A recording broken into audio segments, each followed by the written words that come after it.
সিঙ্গাপুরে পাকিস্তানের বিরুদ্ধে ভারতের অবস্থানের কথা তুলে ধরলেন অভিষেক বন্দ্যোপাধ্যায়। বিরোধী দলগুলির অবস্থান কি জানতে চায় সাধারণ মানুষ। দেশের জাতীয় সুরক্ষার প্রশ্নে শাসক বিরোধী ঐক্যবদ্ধ বার্তা অভিষেক বন্দ্যোপাধ্যায়।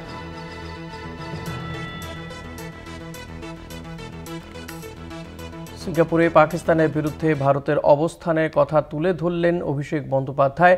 বিরোধী দলগুলির অবস্থান কি জানতে চায় সাধারণ মানুষ।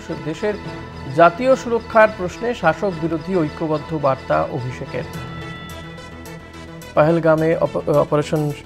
পহেলগামে ঘটনার পরে ভারতের যে অপারেশন সিঁদুর, সেই অপারেশন সিঁদুরের কেন প্রয়োজন পড়েছিল, পাকিস্তানের যে জঙ্গিদের ক্ষেত্রে মদত, এই সমস্ত বিষয়গুলো তুলে ধরার জন্যই কেন্দ্রের পক্ষ থেকে যে সর্বদলীয় প্রতিনিধি দল বিভিন্ন দেশে যাচ্ছে, তার মধ্যে অভিষেক বন্দ্যোপাধ্যায় রয়েছেন একটি দলে এবং তিনি বিভিন্ন দেশে গিয়ে জাপান সহ এর আগে বিভিন্ন দেশে তিনি গিয়েছেন। সেখানে গিয়ে এই প্রশ্নে গোটা দেশ যে ঐক্যবদ্ধ রয়েছে এবং পাকিস্তান যে জঙ্গিদের আঁতুড়ঘর, সেখানে যে জঙ্গি কার্যকলাপে তারা উৎসাহ দিচ্ছে পাক সরকার, ফলত পাকিস্তানকে সাহায্য করা মানে জঙ্গিদের সাহায্য করা, এই বার্তা বারবার তিনি তুলে ধরছেন।